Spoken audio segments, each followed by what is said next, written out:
चलिए, तो आज का जो सवाल है बहुत ही इम्पोर्टेंट है, ये बोर्ड में हर बार आ ही जाता है क्वेश्चन। तो चलिए इस क्वेश्चन को बनाते हैं। तो क्वेश्चन कहता है कि सिद्ध कीजिए कि √5 एक अपरिमेय संख्या है। आखिर हम इसको सिद्ध कैसे करेंगे, इसको आखिर साबित कैसे करेंगे, इसके लिए मैं एक प्यारा सा ट्रिक देता हूँ जिसको सॉल्व करने में आपको बहुत ज़्यादा मदद करेगा। तो चलिए सबसे पहले हम करेंगे क्या, इसको हम परिमेय संख्या मान लेंगे। क्या मान लेंगे? परिमेय, उल्टा मान लेंगे और अपनी ही बात को हम गलत साबित कर देंगे। अगर परिमेय नहीं होगा तो होगा क्या? अपरिमेय संख्या, और इस तरह से साबित हो जाएगा। लेकिन आपको ये लिख करके बताना होगा। तो चलिए हम सीखते हैं इसको। चलिए तो हम लोग इसे लिख करके सीखते हैं। तो चलिए सबसे पहले हम जो परिमेय माने हैं, तो इस परिमेय संख्या को हम लोग पहले तो ऐसे कर लेंगे, √5 बराबर में p/q, क्योंकि p/q के रूप में लिखा जाता है, उसी को परिमेय कहते हैं और परिमेय मान चुके हैं। और अब क्या करना है, दोनों तरफ हम वर्ग कर देंगे। क्या कर देंगे? दोनों तरफ वर्ग कर देंगे। तो वर्ग करने पर लिखना होगा, वर्ग करने पर यहाँ लिख दीजिए, चाहे नीचे लिख दीजिए, दोनों बातें क्या होगा, यहाँ भी लिख सकते थे लेकिन वहां लिखने से जगह बचेगा। तो इसका वर्ग कर देंगे, वर्ग यानी स्क्वायर, p/q का भी वर्ग कर देंगे। ठीक है, तो यहाँ देखिए वर्ग करते हैं ना, तो स्क्वायर से रूट को काट दीजिए, सीधा 5 निकल जाएगा। ये हमेशा याद रखना है, p² बटा में q²। अब क्या करेंगे, तिरछा तिरछी गुना कर लीजिए।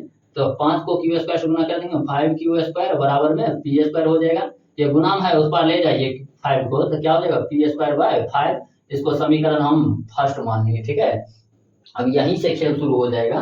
क्या करेंगे कि p² में 5 से भाग लग रहा है, इसको लिख देते हैं। चूंकि p² में 5 सीधा सीधा लिखें, चूंकि p² 5 से विभाजित है, इसलिए p भी 5 से क्या होगा, p भी 5 से विभाजित होगा। अभी ऐसा कैसे कर सकते हैं, तो देखिए ध्यान से, 4 अगर 2 से विभाजित है तो 4 का स्क्वायर भी अगर निकालेंगे, 4 का स्क्वायर तो 16 आ जाएगा। 16 भी 2 से क्या होगा, विभाजित होगा। अगर स्क्वायर विभाजित है तो संख्या भी क्या होगा, विभाजित होगा। इसी बात को हम यहाँ लिखें, p² में 5 से क्या है, विभाजित है, तो p भी क्या होगा, 5 से विभाजित होगा। अब क्या करना है, जो यहाँ पर ऊपर में लिखेगा ना, उसी को p दिख रहा है, p को मान लेंगे कि माना p बराबर 5m मान लेते हैं। क्या मान लेते हैं, 5m मान लेते हैं। अब a b c d कुछ भी 5a भी मान सकते हैं, कुछ भी मान लीजिए, बात एक होगा। तो अब हम इसको आगे सॉल्व करते हैं। तो आगे क्या करेंगे, तो इसको ध्यान से देखिए, कुछ नहीं है, हो गया है। अब समीकरण फर्स्ट में हम इसका मान रख देंगे। समीकरण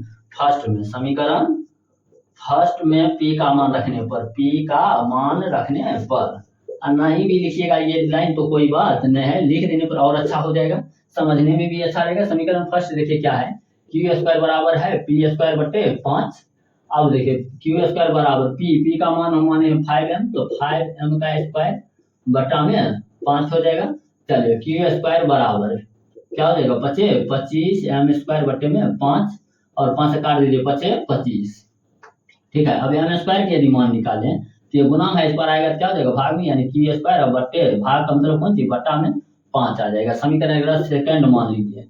चलिए थोड़ा ध्यान से देखिए, तो यहाँ p² बटे 5 था, तो ये 2 लाइन लिखिए। यहाँ q² बटे 5 है, तो q के लिए भी 2 लाइन लिखेंगे, क्योंकि q² 5 से विभाजित है।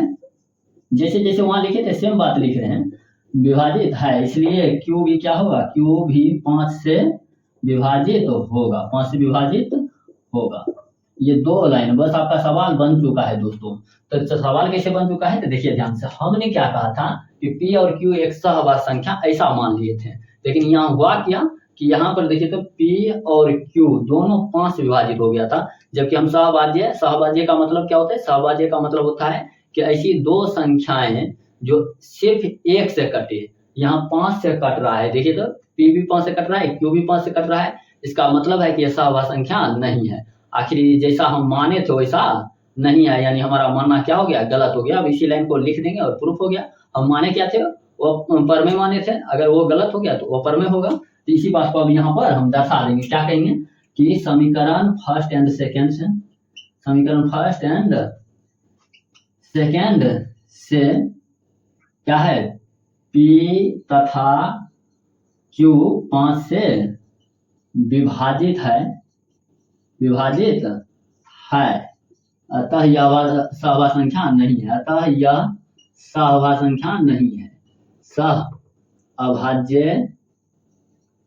संख्या नहीं है।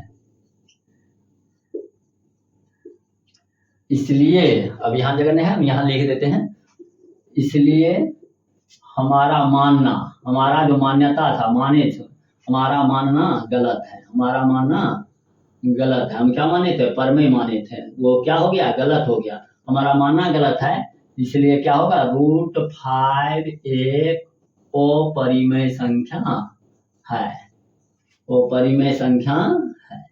बस इसी बात को लिख देना है, बस हो गया आपका प्रूफ। अब क्या करना है, आप इसी के साथ सब कुछ सीख सकते हैं। ये अकेला वाला जो रहता है ना, तो इतना लंबा होगा, ठीक है। जब ये दो दो तीन को फेर देगा, जैसे 3√5, 3 + √5 या 2√7, √5, इस तरह से जितना लंबा दे दें वो बहुत आसान होता है। लेकिन अकेला रहेगा तो ऐसे ही लंबा आपको बनाना होगा, ठीक है। अब मान लीजिए √2 पूछ दिया, परीक्षा में √5 न देकर के √2 पूछ दिया, तो 5 की जगह पर हर जगह 2 प्रूफ कर देंगे, ठीक है। √3 पूछ दिया तो 5 की जगह पर 3 पुट कर दीजिएगा, बात एक ही हो जाएगा। तो आप इसको बार बार रिवाइज कर लीजिए, जो भी पूछा जाए सबको हम बना सकते हैं, सेम नियम रहेगा, सेम टू सेम सब काम करना है और बन जाएगा। तो चलिए, ये परीक्षा के लिए बहुत ही बढ़िया है, अच्छी तरीके से इसका रिवाइजिंग कर लीजिएगा। चलिए आज के लिए इतना ही, जय हिंद, मिलेंगे अगले वीडियो में। अगर वीडियो पसंद आए तो वीडियो को लाइक कीजिए, चैनल को सब्सक्राइब कीजिएगा।